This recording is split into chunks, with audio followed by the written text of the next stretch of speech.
Selam arkadaşlar, kanalıma hoş geldiniz. Bugün sizlerle öksürüğe çok iyi gelecek, soğuk algınlığına iyi gelecek bir tarif vereceğim. Ve ben bunu kendime, çocuklarıma, eşim için yapacağım bu tarifi. Şöyle bir karışımım var. İçinde 2 yemek kaşığı zencefilim var. 2 yemek kaşığı tarçın, 2 yemek kaşığı havlucan tozu ve 2 yemek kaşığı zerdeçalım var. Gerçekten çok da güzel kokuyor. Kötü bir kokusu yok.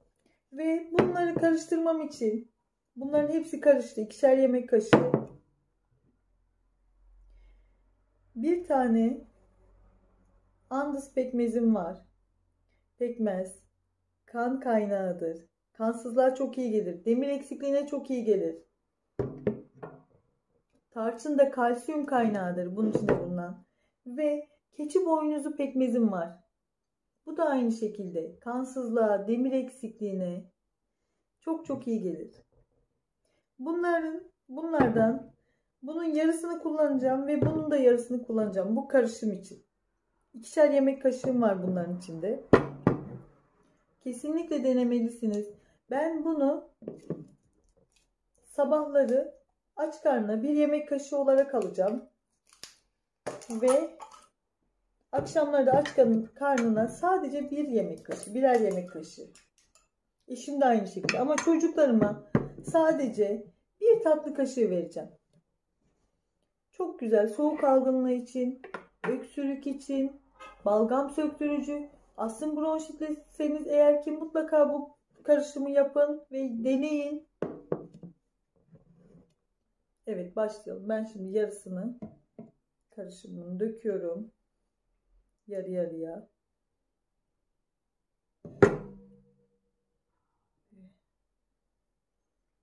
Şu anda andız pekmezimi ve yine keçi boynuzu pekmezim. Keçi boynuzu pekmezim biraz daha koyu kıvamlı. Mutlaka bunu deneyin. Eğer öksürüğünüz varsa bağışıklığı güçlendirir. Gayet sağlıklı, doğal. Araştırın. Hiçbir zararı yok. Ve hepsini karıştıracağım. Daha sonra kavanozuma aktaracağım bunu. Çok güzel karıştırmam lazım. Hepsi bütün malzemelerim birbirine girmesi için, şifa olsun diye. Malum kış ayları, havalar soğudu, mevsim değişiklikleri,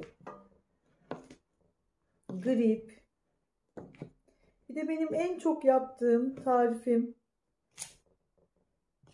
zencefil, taze zencefili rendeleyip yarım limonla ve 1 tatlı kaşığı balla, bir kullanımlık için. Yine 1 çay kaşığı zencefil. Gerçekten o da çok güzel bir tarif. Mutlaka onu da denemelisiniz öksürüğünüz varsa. Tabii ilk önce en önemli şey doktora gitmek. Ancak hafif soğuk algınlıklarında,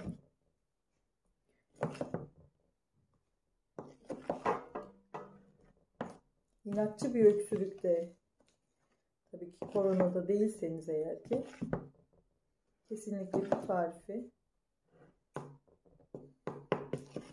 bağışıklık sistemini güçlendirir, kansızlığa iyi gelir, öksürüğünüze, astım bronşite ve bakın gerçekten çok güzel oldu. Çok güzel kokuyor.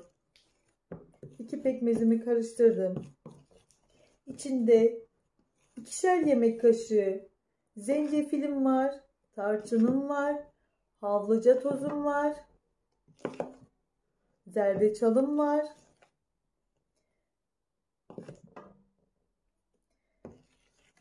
Bunu mutlaka soğuk algınlıklarında deneyin. Bazen ben sigara kullanmıyorum. Eğer ki sigara kullanıyorsanız, bu sigaranın yaptığı bir öksürük var. Balgamlı öksürük diyorlar. Onu atmaya da birebir. Gayet sağlıklı, doğal. Ben çocuklarım ve ben kendim için, eşim için yapıyorum bu tarifi.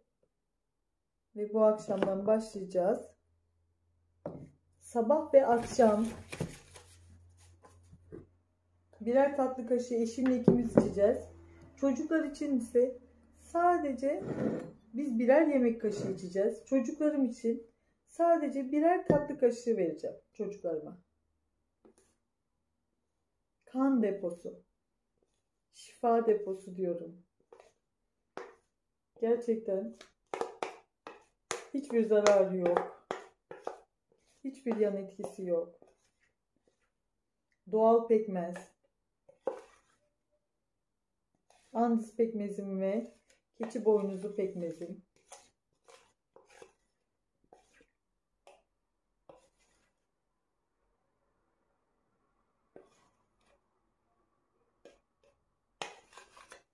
Bu tarifi kışın yapıyoruz.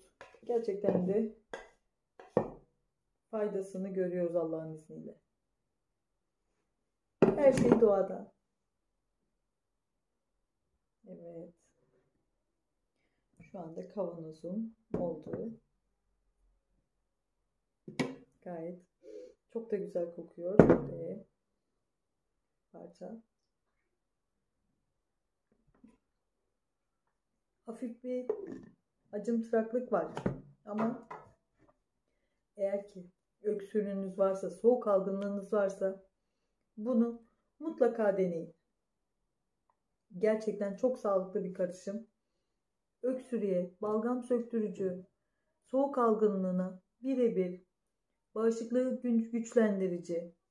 Mutlaka bunu deneyin.